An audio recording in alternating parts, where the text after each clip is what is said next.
Bismillahirrahmanirrahim. Assalamualaikum warahmatullahi wabarakatuh. Alhamdulillah hamdan katsiran thayyiban mubarakan fih mubarakan alaih. Kama yuhibbu rabbuna wa yarda. Asyhadu an la ilaha illallah wahdahu la syarikalah wa asyhadu anna Muhammadan abduhu wa rasuluh. Amma ba'd.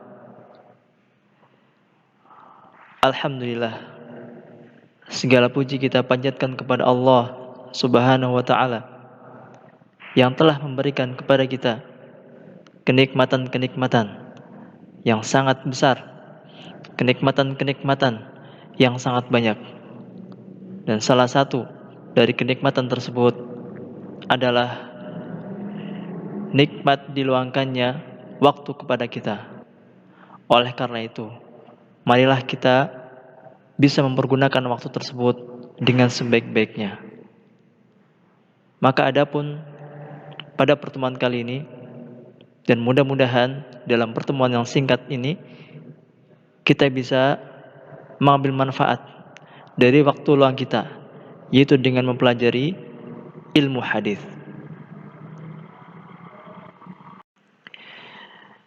Kita akan masuk pada pembahasan yang berikutnya, yaitu pembahasan yang kedua, hadis sahih li ghairihi.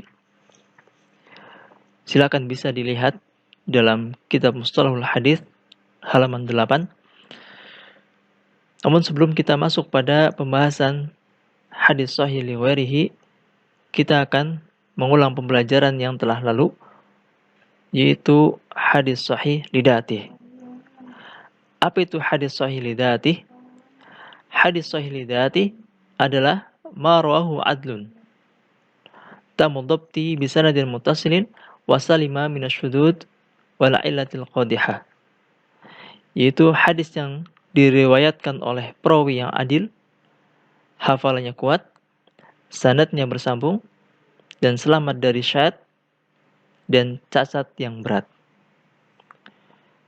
Contohnya adalah qauluhu sallallahu alaihi wasallam, man yuridillahu bi khairan yufaqihu fid din. Ya, ini adalah contoh daripada hadis sahih li dzatih.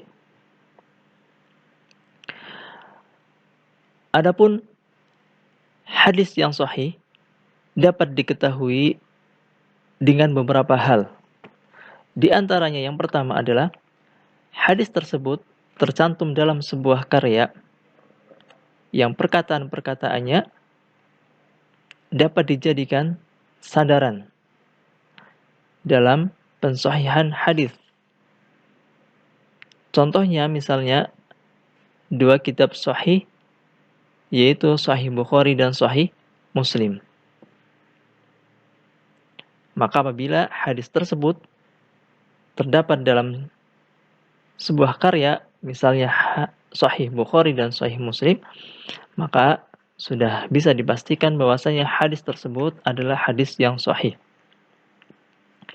Kemudian yang kedua, hadis tersebut ditegaskan oleh seorang imam yang perkataannya dapat dijadikan sebuah sandaran kesahihan hadis, dan seorang imam tersebut tidak bermudah-mudahan dalam mensahihkan hadis. Kemudian yang ketiga,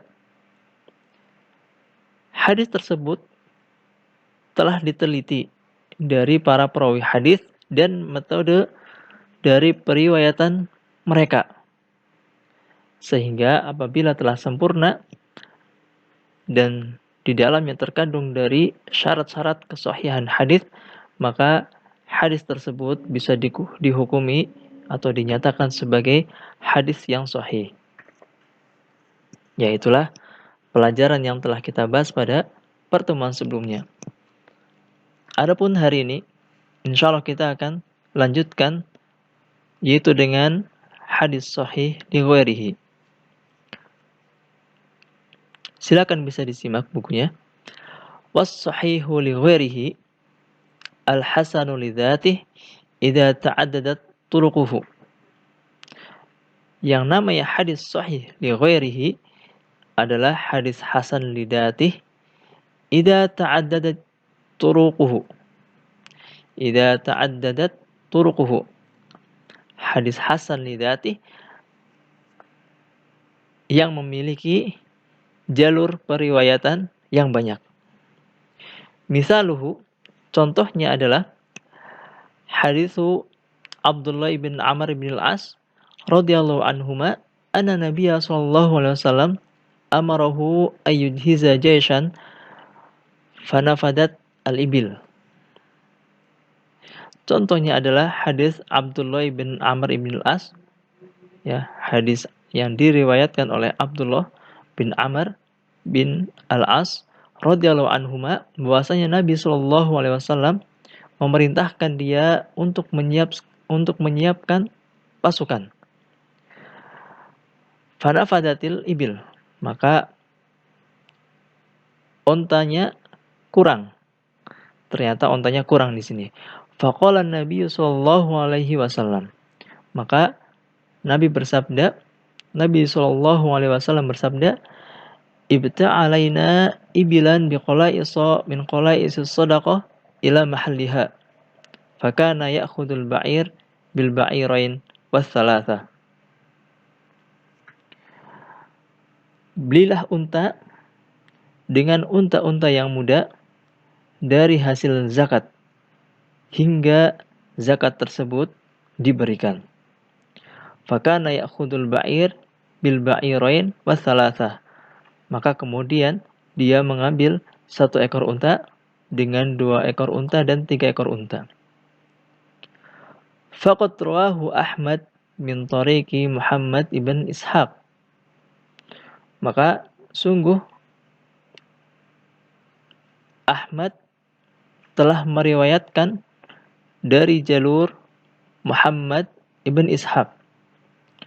Wa rawahul Baihaqi min tariqi Amr ibn Shu'aib. Dan Baihaqi juga meriwayatkan dari jalur Amr bin Shu'aib. Wa kullu wahidin min at-tariqain bin firadihi hasan. Dan masing-masing keduanya, yaitu dari hadis yang diriwayatkan oleh Ahmad dari jalur Muhammad bin Ishaq, kemudian hadis Baihaqi dari jalur periwayatan Amr bin As, itu adalah hadis yang hasan. Masing-masing merupakan hadis hasan.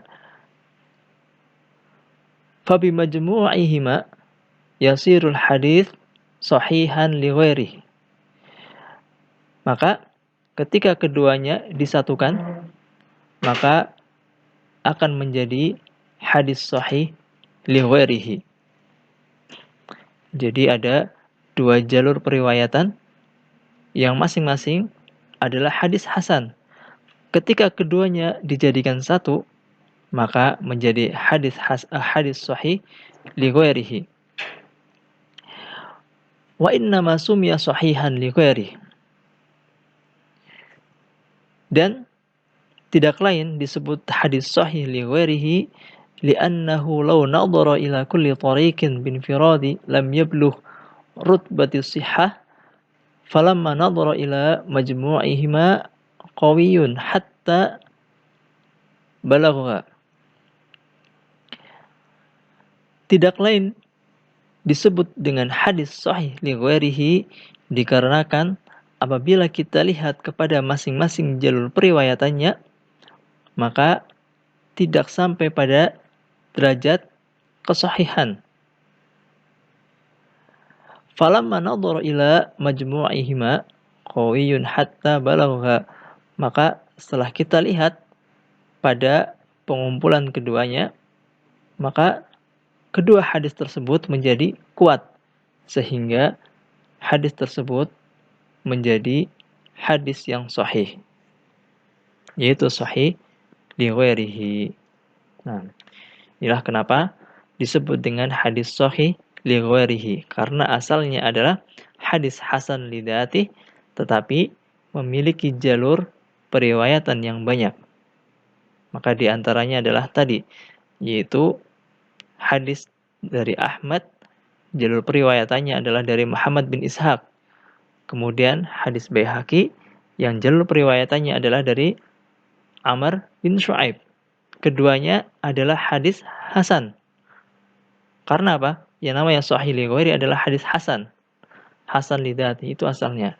Tetapi ketika keduanya itu dijadikan satu sehingga menjadi kuat, maka disebut dengan hadis sahih li ghairihi. Nah, ya mungkin hanya ini yang bisa disampaikan pada pertemuan kali ini.